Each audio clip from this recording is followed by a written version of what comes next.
So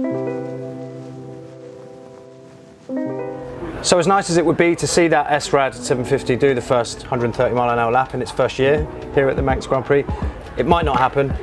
It's fairly safe to assume that Michael could end up riding this in the classic superbike race. So let's talk about it.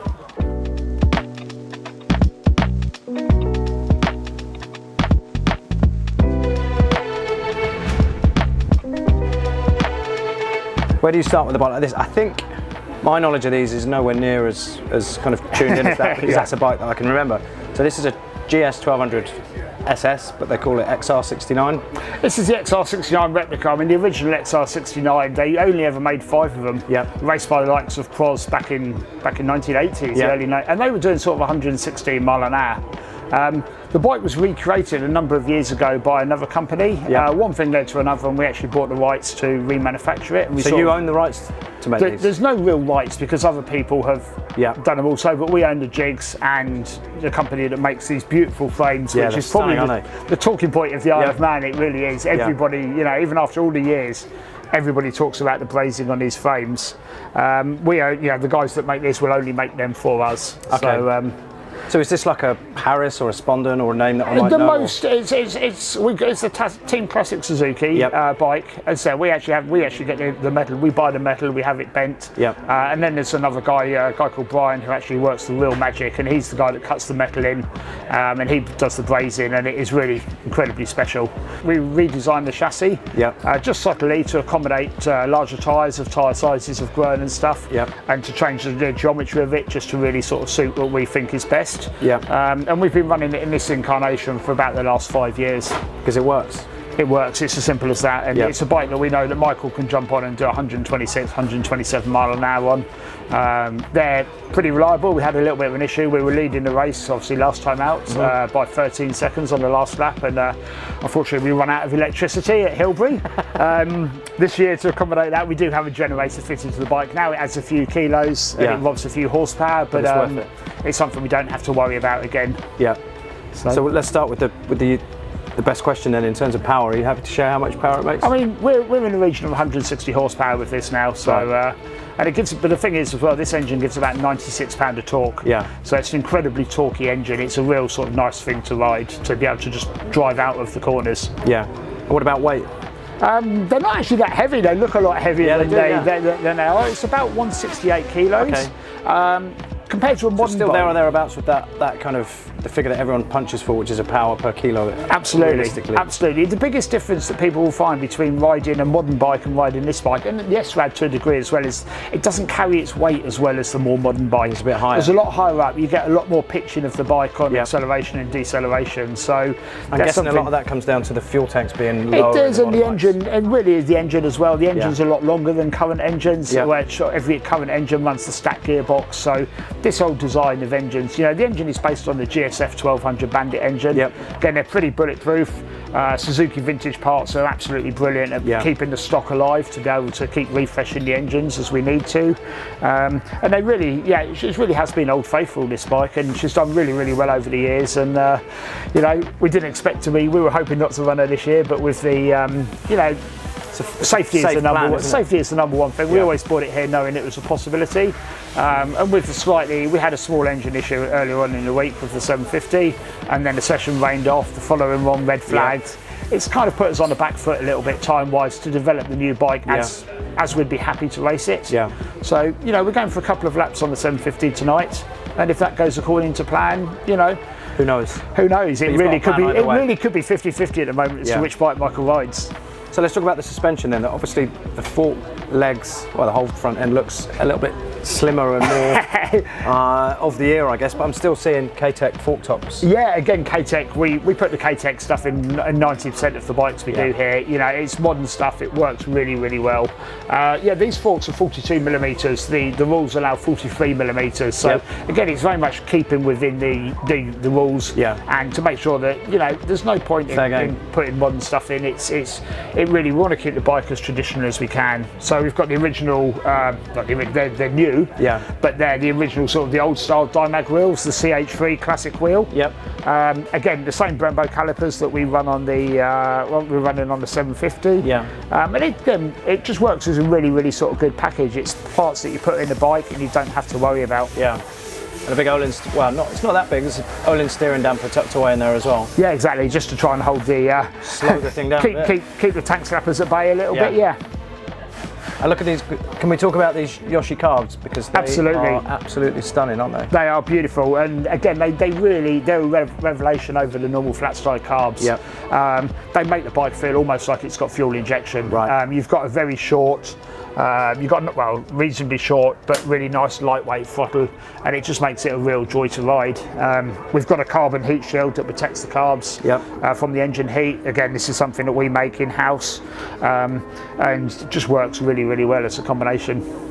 And a lot of the younger up-and-coming TT racers that are riding in this classic Superbike series are getting their hands on these older bikes for the first time. Absolutely. And they're all finding there's a lot more engine braking, a lot of sucking through carbs, and you know, very different. They're very mechanical sounding engines. You know, you fire this up and you can hear the carbs rattle against the slides rattling against the carb bodies.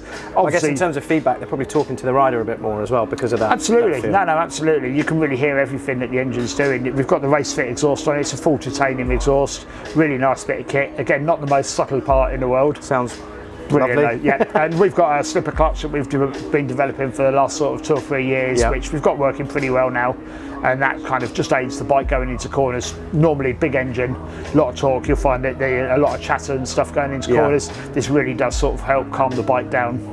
And taking lots of feedback on the development of this from Michael as well, I guess. Absolutely, you know, Michael is great and stuff with that sort of thing, and as I said, he really does know what he wants, and we'll give him whatever he needs to make him go quick around here. Capacity of this fuel tank looks tiny. It's 24.5 litres this. Is it really? Yeah, the 750 has to be 24. This one is, we're actually allowed 29 in this, but we don't quite need 29. We do need just full 24. Yeah. So again, we try and not carry anything extra and stuff because it's all weight and it's all in a very bad place compared to current bikes. Is that a 2-lap tank or a 3-lap tank? No, the rules, I believe, were probably written with the 29 in mind that you couldn't do the 3 laps. It would just be shy. So, as I said, we'll always run 2 laps with this and refuel after 2 laps. We're running about sort of 11.5 litres a lap in this, so it is, you know, we are quite tight on fuel, and our pit stops will always be a little bit slower than the 750s. You know, we're sort of running at 9.5 litres a lap in the 750, so you know you are losing sort of reality, and you have to fill it right to the top. So you're probably losing around 6 seconds in a pit stop over this bike over the 750s. And we all know that races have been won and lost in the pits here in the past. Absolutely, but it is a trait of this bike. You know, the big engine, the carburetors, it does like a drink. And what about this bodywork? Who makes this? This is made by High Fibre, again painted up in our team classic colours, which seem to adorn every replica out there now, which is brilliant. You know, it's great to see them out there and stuff. It's a design we came up with, again, about sort of 6 years ago. The marketing guys at Suzuki came up with this, and it's just really aged incredibly well. So let's move to this section then. Shock, swing arm. Shock, K-Tech, again, the swing arm is, we have the swing arms made to our specifications. Again, we've got the jig for this. All aluminium swing arm. Again, when we redesigned the chassis, we did it with a slightly longer swing arm. We moved the swing arm pivot down a little bit. Just an adjustable top pivot. Has that got adjusting it there? So you can. Yes. You've got again the design of it as a top rocker. So the ride height can be adjusted by the top or the bottom of the shock absorber. Super trick thing, isn't it? It's really is good. It's done us very, very well over the years, and you know, even this year there are people like Michael Russer who've bought a bike starting off this year on his journey of riding the XR69s and stuff, and I think you'll find that, you know, these bikes will still be competitive for a few years to come. Agreed. And drawing a crowd.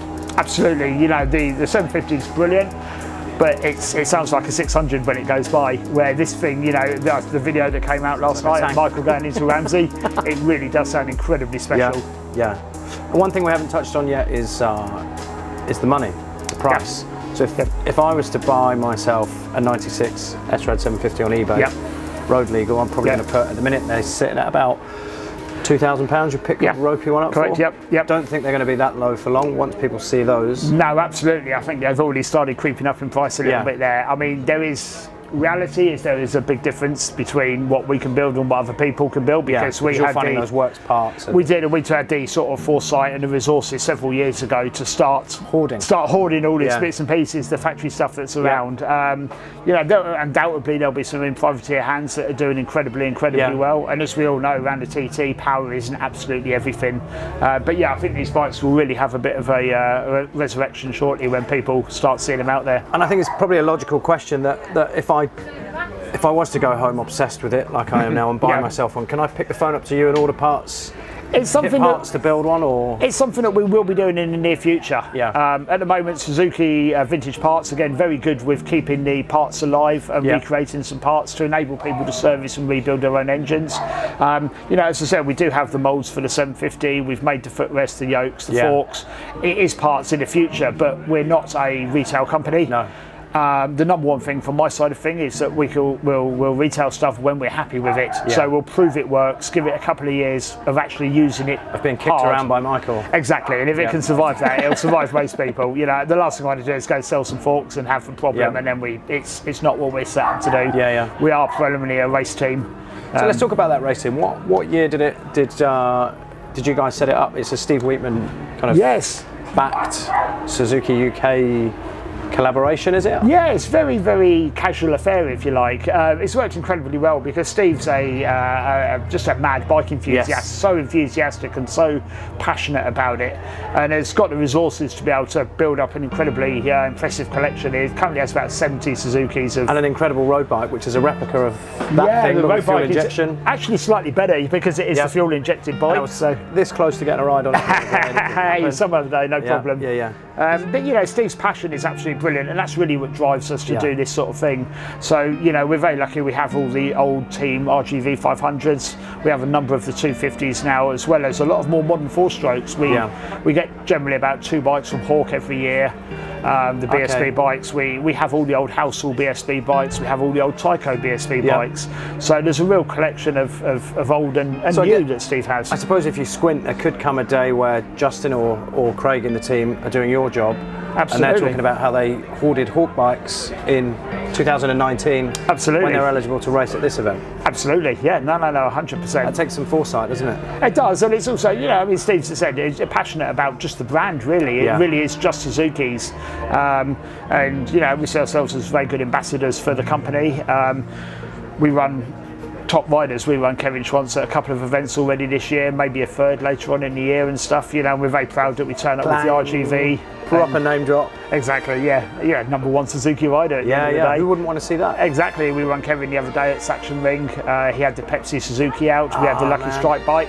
And the atmosphere there and the awesomeness of seeing Kevin in his Pepsi leathers riding and wheeling the Pepsi bike down the start-finish straight it's just something that, you know, we last saw 25 years ago. Yeah, I've got a video on YouTube of him at Macau, I think. Brilliant, fantastic, But you get to see that almost day in, day out. In the flesh, with your own eyes. Yeah, but it's still sometimes, you know, I grew up in my era, was growing up watching Kevin and Mick and everybody else, and so to be able to work with those guys now really is a sort of, you know, dream sort of come true. Yeah, well, you're a real lucky man, and I think we are too, because of the effort that you've gone to bringing these bikes and the team here. So thank you very much indeed. Good luck out there, mate. Indeed, thank you.